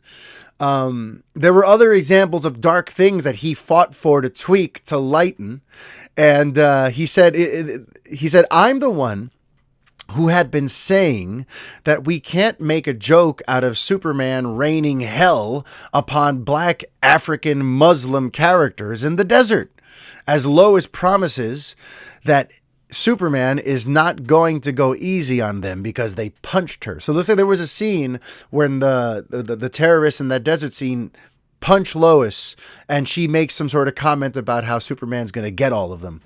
And he knew that doesn't play well. That makes him sound like a blunt instrument. That makes him sound essentially like the U.S. military sending an attack drone to the middle of the desert. Terrio's a brilliant dude, and he brought a lot of socio-political know-how into this. So he said, in describing that situation where Superman's going to rain hell upon a bunch of black Muslim African characters in a desert after they hit Lois Lane, Terrio says, but somehow I'm the person with the dark sensibility? I wanted to say, I've been saving you from yourselves. I've been working with the director to bring a voice of conscience and sanity to the almost perversely dark film you've been developing for years. But I'm the problem here? And that's the line that I mentioned earlier. That Terrio called BVS, before the script that he'd gotten from David Goyer, was the most perversely dark film. He said it. I just think that's hilarious. That Warner Brothers had been developing a perversely dark BVS movie, and here he is just trying to be like, okay, listen, if you're going to go to this place, we have to at least like justify certain things and ground everything in something that feels real and relatable. Otherwise, this is just insane what you're going to ask audiences to sit through. So Terrio was really kind of like on our side. He says, I removed the punch of Lois, for one thing. Just think about the optics of that. I was able to add material to the film and ask the movie to grapple with what that battle meant, so that it didn't seem like a casual scene of Superman intervening in this way without reckoning with the consequences of intervention. I placed that in context of a moral question. See, so again, this is, it's another example of like, he was given a specific storyline and these things just happened in it. And he said, okay, fine. If you're going to have these things just happen, then we have to ground that out with some sort of justification. So that seemed to be like one of his overriding missions with this BVS movie, was to like, if you insist on telling this story, then I'm going to go, I'm going to do everything I can to make everything at least have some sort of internal sense of logic. And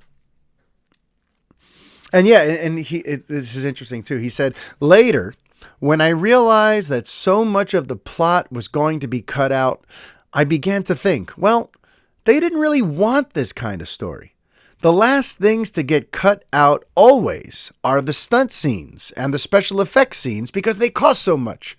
By the time they're all in there in the assembly, enormous amounts of money have been spent on every frame. So when you're looking to cut time, the things that get cut out tend to be the big effects sequences or the fights or the stunt sequences. The things that get cut are the nuance, the scenes that actually give meaning to those bigger action sequences.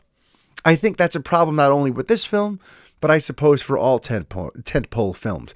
I loved that quote because it takes me back to 2 weeks ago when I was talking about one of the reasons I loved Zack Snyder's Justice League is that it included all of like the justifications for some of the bigger things that happen in the story. And remember how I said, isn't this weird? 2 weeks ago, I said, it looks like when they're cutting Snyder's films down to make them shorter, they cut out all the character bits and just leave the action set pieces. And here's Terrio saying exactly that they cut out all the interesting character pieces because, listen, they spent all the money on the action, so we're going to keep the action in and let everything else be damned. So once again, here's like Terrio letting me know that I'm not completely crazy with these observations I have about how these films get made. And then, then he moved on to Justice League, and there's some really interesting information about Justice League here. So since it was clear that he didn't have like the greatest experience working with BVS, he was asked, why did you then go and agree to work on Justice League? It sounds like this was not necessarily the smoothest, most amazing experience for you. And he pointed out, he said, I agreed to write Justice League because I wanted the chance to write these characters with love and hope after getting through the darkness of Batman vs. Superman. The end of my version of Batman v Superman includes Bruce seeing the error of his ways and promising to change. It's the return of conscience after an ethical nightmare. And in Justice League, Bruce does do better. He says, there was a mood of fear at the studio. My impression was that people in boardrooms started making the decisions, and they were decisions based on arbitrary metrics that had nothing to do with the stories that were being told. Right before the time of Batman Superman, I was asked to attend an event in New York where the cast and filmmakers were paraded in front of a room of investors at the Time Warner Center. I guess to convince them that their money was in good hands. These guys were in charge because they controlled the money at the top of the pyramid. They were making big decisions. Not the film executives we're talking about, but Wall Street guys. One guy I can only describe as the man whose central casting sends you when you're trying to cast douchebag number one, pulled me aside and started telling me how to write Batman. I'm not naive. I know that if you don't want to have any back and forth with the money people, then you should write poetry because you don't need hundreds of millions of dollars. But something about the distribution of power at that time just seemed off to me. It was removing even the pretense that capital wasn't calling the shots. What he means by that is these are all money decisions. This is all based on metrics. No one seems to be caring about the actual story being told or how these stories are being developed. They're just trying to figure out how do we maximize our profits. And that's all they seem to freaking care about. But here's where things get interesting, though, because following that meeting, Bresnikan asked him, what impact did these studio tensions have on your writing? And he said, I rewrote Justice League to lighten the mood a little bit, which became the Zack Snyder Justice League. That's a slightly lighter, less dense version of the script, which I was fine with. I'm sane, and I will play ball with those kinds of nerds. Nerds? I like that. No, and I will play ball with those kinds of notes.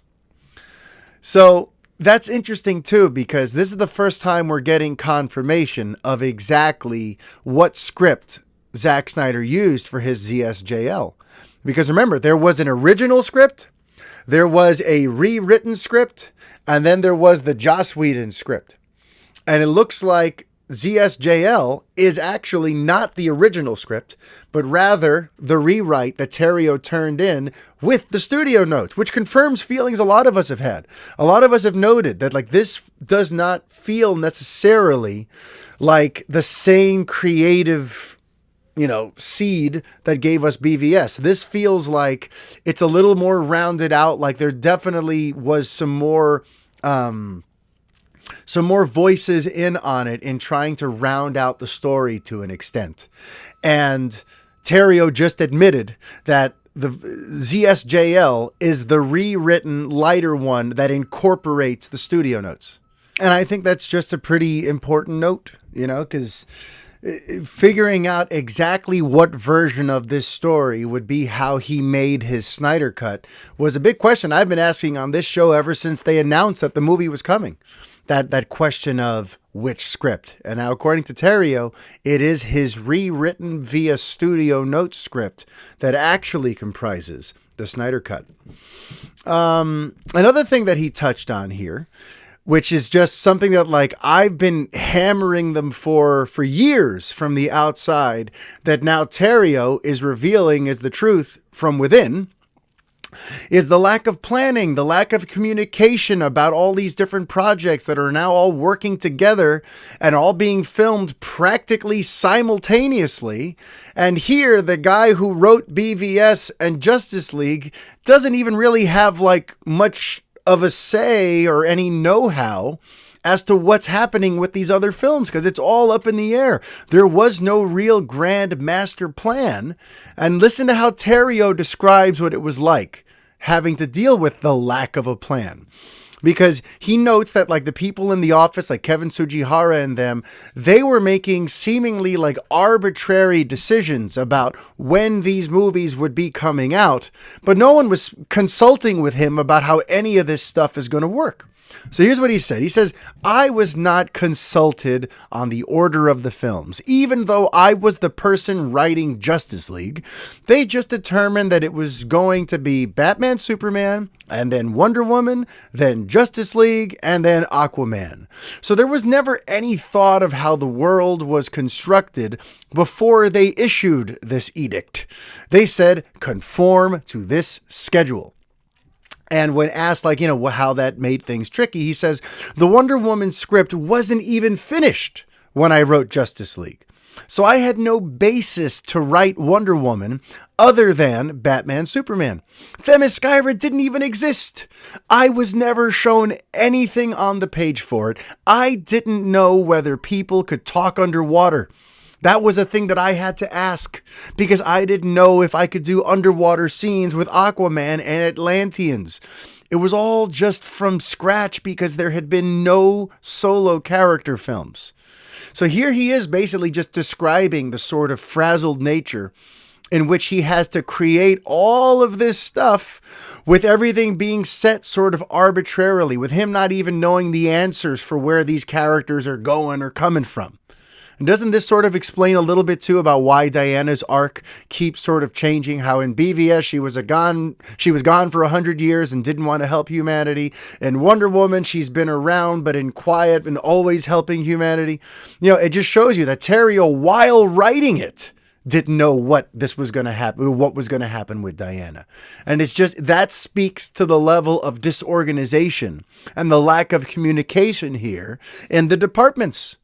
You know, so it's just crazy to think about all this stuff, right?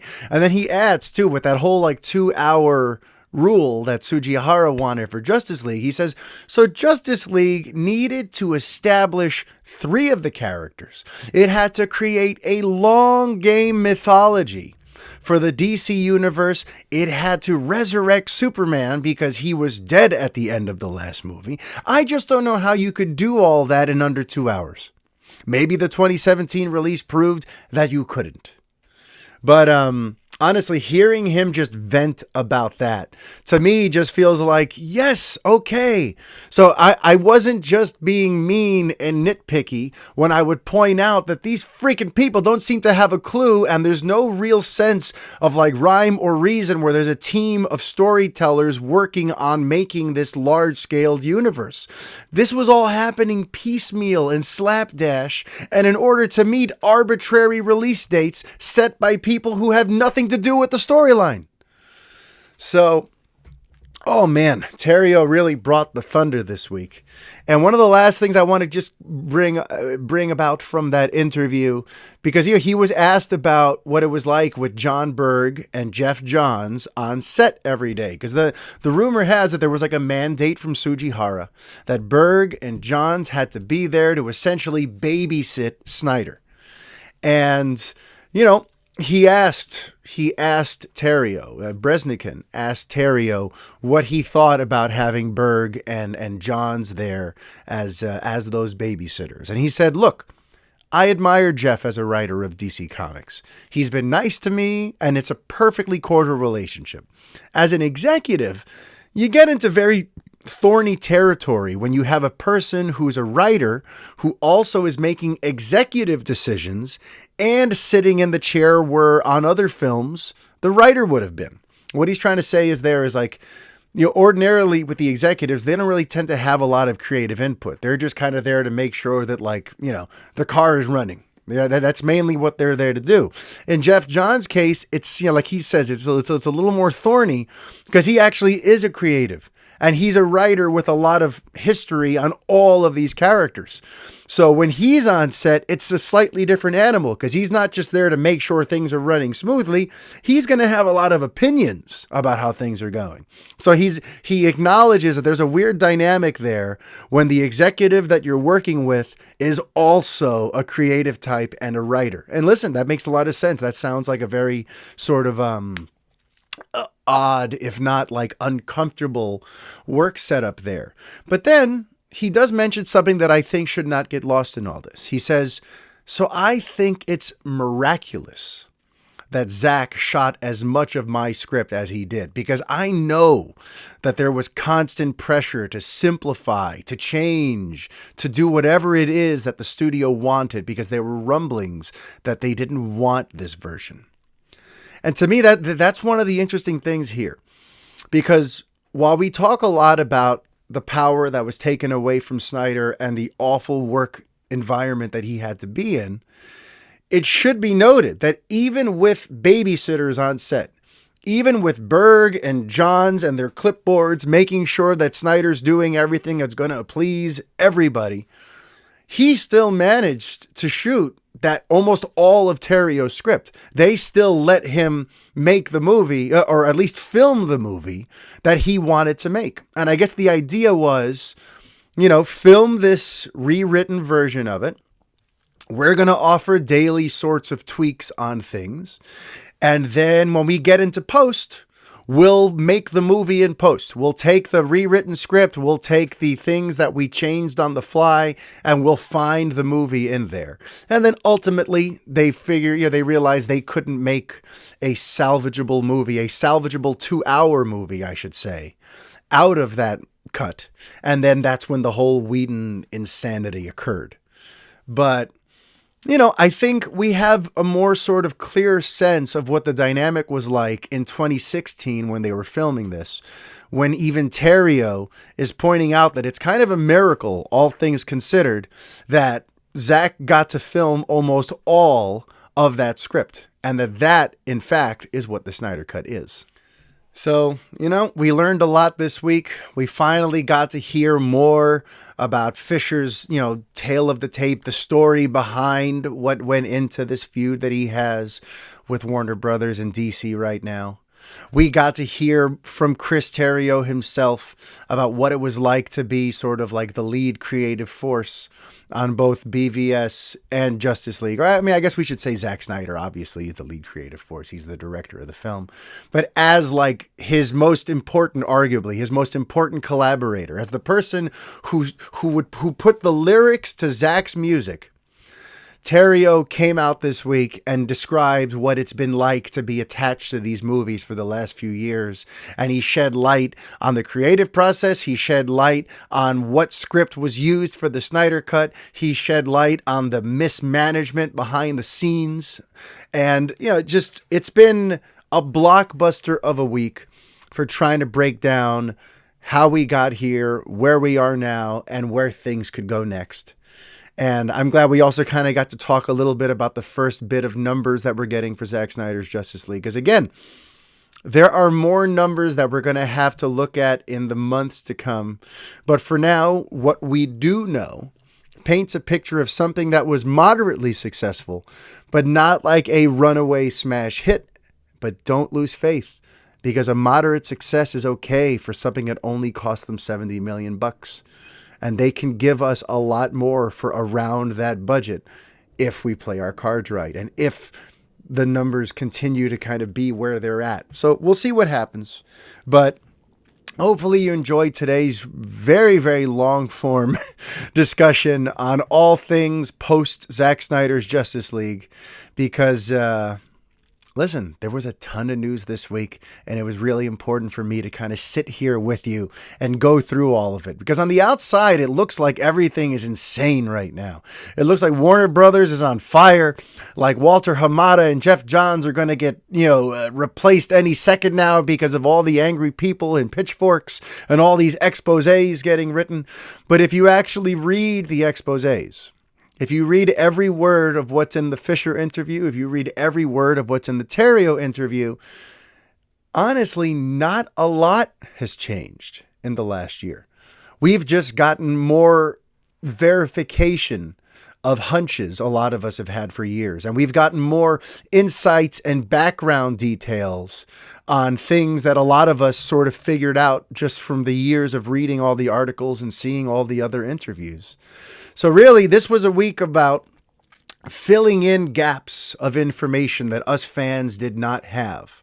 But at the end of the day, where we are today is DC is moving into what it's moving into. They're moving into their whole multiverse angle. Walter Hamada is staying in place. Geoff Johns is staying in place. If there's any chance of a Snyderverse thing continuing, it's going to be like a low-budget Deathstroke type deal. And Ray Fisher, if he could just find a way to make peace with these people, if these people can reach out to him, if Walter Hamada and Geoff Johns can swallow their pride and just go, hey, listen, I'm sorry things went the way they did. I want to make this right with you in some way. It was never anything personal.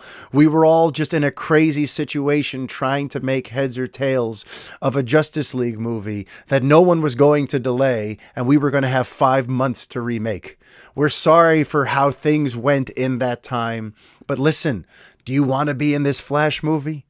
Come on, let's work together. If there are conversations that could happen that could bring peace and bring the fandom together. So I'm hoping that they find a way to do that. And I'm also hoping that you find a way to leave me a positive review on your pod-catching app of choice and let your friends know that the Fanboy Podcast is a pretty awesome show. So everyone, thank you for watching. Thank you for listening. And until next week, life is chaos. Be kind. Adios.